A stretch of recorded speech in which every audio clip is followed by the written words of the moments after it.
So this video will cover the next couple of questions.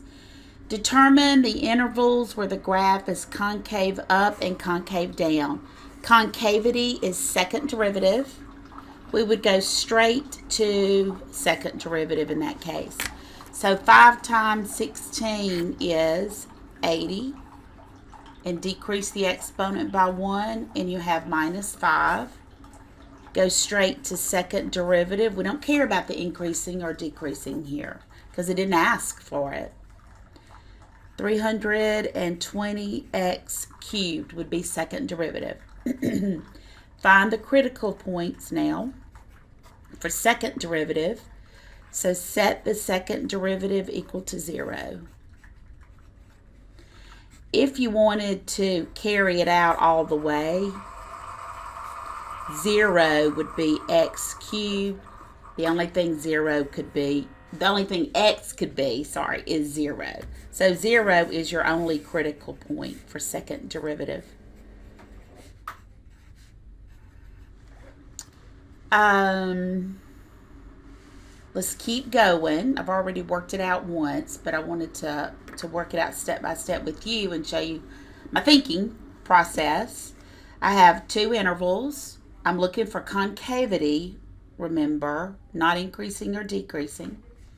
On the first interval, -1 could be a test value for second derivative.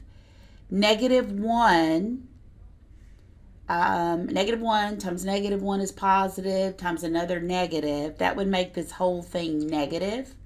So it would be concave down. This in this interval, 1 could be a test value. And 1 cubed is a positive 1 times 320 would leave this positive. So from negative infinity to 0, we're concave down, or the curve is. And from 0 to infinity, it is concave up. B, determine points of inflection. Well, there would be one. There's a point of inflection at 0. And remember, to find that exact point, plug 0 in for your original function, your original curve that we're analyzing.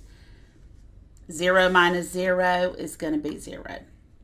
So at the origin is a point of inflection. So that answers part B.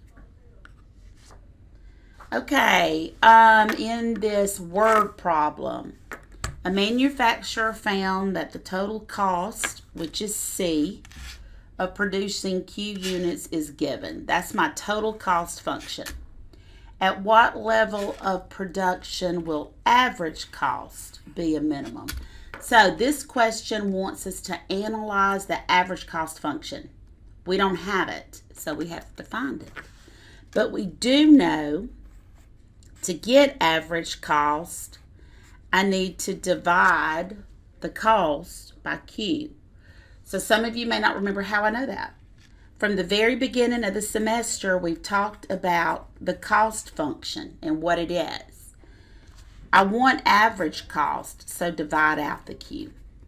And that's how you can do it. If you understand it, then most of the time you can figure out how to get to where you need to go. Let's divide Q out. So let's see.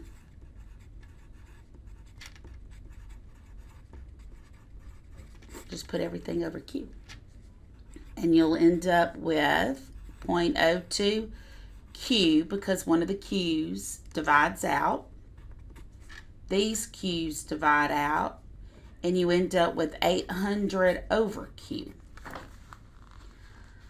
Okay, now we need to take the derivative. But to take the derivative, I'm going to rewrite my average cost function as 800 Q to the -1 because it looks like one of our derivative rules.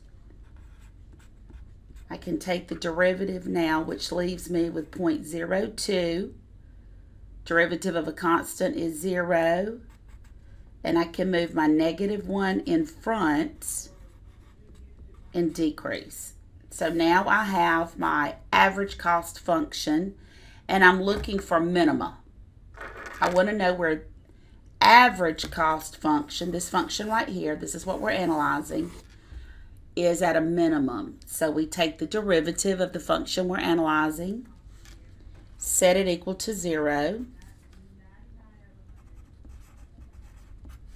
I'm going to go ahead and drop that back down. And let's factor to find our critical points. So I need to take a 0.02 away from both of them. So that would be 1 minus. So if I pull out a 0.02, I end up with 1 minus, I think we did this in class, 40,000 over q squared. That is the difference of two squares. So 1 minus 200 over q, 1 plus 200 over q. The only one that we're going to be concerned about would be the positive. So let's set both of these equal to 0. And q would have to be 200, right? So q would be 200 here. And if I set this one equal to 0, then q would have to be negative 200. So we're not concerned with that. We're concerned with 200. And I'm hoping we will show that it's a minimum. So let's see. Negative infinity to 200. I apologize for the mess. I get kind of messy when I'm doing math. Our intervals would be, if I go 1, just a 1 for a test value, go to second derivative. 1 minus 200 is negative. 1 plus 200 is positive. So I am decreasing. And did I say second derivative? First derivative. And positive 201. 1 minus less than 1 is going to be positive. This is going to be positive. I'm increasing. So if we go decreasing, change to increasing, then we're showing that 200 is a minimum. So a min at 200 pieces. So that's the level of production where average cost will be a minimum 200, q equal 200.